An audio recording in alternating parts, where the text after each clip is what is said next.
Hello, welcome back to Kim Reads as we continue with Samantha Learns a Lesson. Chapter 2, Nellie. On Saturday morning, Samantha was getting dressed when there was a sharp knock on her door. Elsa leaned her head in. "You have company, miss," she said. Elsa looked annoyed at having to bother with Samantha's company. "Your grandmother said to tell you it's a friend. She's in the parlor." Samantha was surprised. She had lots of friends who came to play, but Grandmary would never tell any of them to wait in the parlor. The parlor was only for grown-up visitors. Samantha hurried downstairs. She stopped in the hall to straighten her dresses. When she opened the parlor door and looked around, at first she thought the room was empty. Then she saw a wide blue bow just peeking over the back of the green velvet chair. That was enough. "Nellie!" Samantha yelled. She ran around the chair and hugged the girl who jumped up next to her. Nellie was laughing. "Oh, Nellie, it's really you. You're all right." Samantha stood back and looked at her friend. "Are you back at the Rylands?" she asked. "Oh, no, it's much better," Nellie said. Her eyes were sparkling. "It was your grandmother, Samantha. She did it. She talked to Mrs. Van Sicklen, and Mrs. Van Sicklen hired my mother and father. Paul will be her driver. He'll take care of the horses in the garden. Ma will cook and clean and do laundry. And Bridget and Jenny and I will help." Nellie bounced with excitement. She looked as if she was in grand surprise. "And guess what, Samantha? We get to live there, all of us. We really do. In the rooms over the carriage house. Isn't that wonderful?" Samantha grabbed Nellie's hands and danced with her around the parlor. "Oh, Nellie, you'll live only 2 houses away. We can play every single day when I come home from school." Nellie stopped. Only her eyes danced now. She looked as if she was going to tell a secret. "Samantha," she said in a half-excited whisper, "I'm going to school too. Mrs. Van Sicklen told your grandmother I could." Nellie jumped a little jump and clapped her hands. "What do you think of that?" Samantha hugged her. "Oh, Nellie, that is wonderful. It's just wonderful. I'm so glad you're back." Samantha swung Nellie around in a circle and started in toward the door. "Come in," she called. "Maybe Mrs. Hawkins will give us some gingerbread."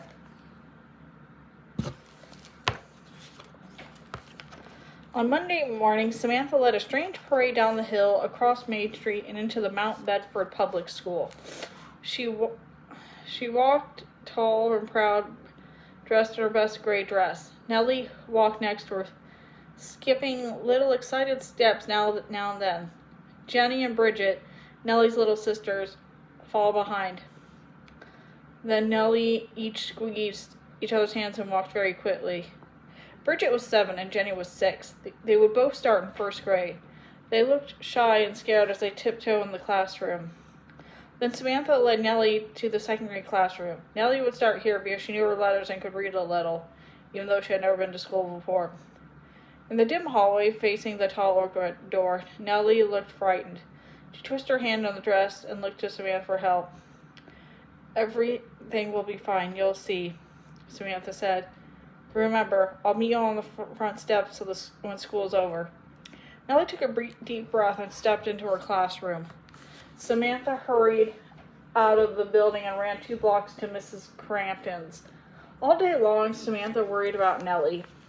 During morning exercises, she wished she had taught Nellie the Oath of Allegiance. She knew they would be singing in public school. Did Nellie know it? Did she know the hymns they would sing? At lunchtime, as Samantha ate her watercress sandwiches, she remembered the lard pails Nellie and sister had carried as lunchboxes. She wished she had looked inside. She wasn't sure they had enough to eat. At least she could have given them cookies. During penmanship class, Samantha practiced S's and Q's and thought she should have stayed longer with Nellie. Would someone help her find the pencil sharpener? Would there be someone to show her where the bathroom was?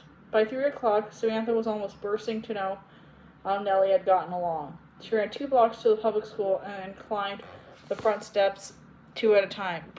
Jenny and Bridget began jumping up and down the minute they saw her. Both of them talked at once. "There are 30 desks in our room, Samantha. I can count to 30. Bridget said. "I have my own desk," Jenny said. "We put our lunches in the clock room," Bridget continued. "No, Bridget, it's not a clock room. It's a cloak room," said Samantha. "We have books." See, Jenny held up 3 books strapped together with a leather belt. "That's nice, Jenny," said Samantha, "but where's Nellie? Why isn't she here?" The little girls looked at each other and shrugged. "We don't know. We haven't seen her." Samantha looked around. All the other boys and girls were on the way home. Samantha saw Eddie Ryland pulling Carrie Wilson's hair ribbon off and running down the street with it. But there was no sign of Nellie. Where was she? Where could she be? Then Samantha saw her. Nellie was huddled by the bushes near the foot of the steps. She was sitting on her heels with her head in her hands, and she was crying. The three girls ran down the steps and crouched next to Nellie. Jenny and Bridget began patting their sister's back and stroking her hair. Samantha put her arms around Nellie. What is it? What's the matter? I can't do it, Samantha, Nellie sobbed. I'm too old to start school. I can't do it. But Nellie, what happened? The children all laughed at me because I'm big and I'm just in second grade, said Nellie, lifted her tear-stained face. The teacher made me sit in the back of the room. And she got mad at me because when I couldn't get the right answer, she asked me where the Atlantic Ocean was, and I was just so scared I forgot. The children laughed even more. Nellie shuddered with a little sob. They called me Rag Bag. And one time a boy passed my desk. He leaned over and whispered, dummy.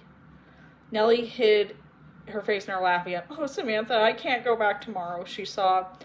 Yes, you can, Nellie, Samantha said firmly. She was angry now. She was very angry. And when Samantha was angry, she was not likely to sit still.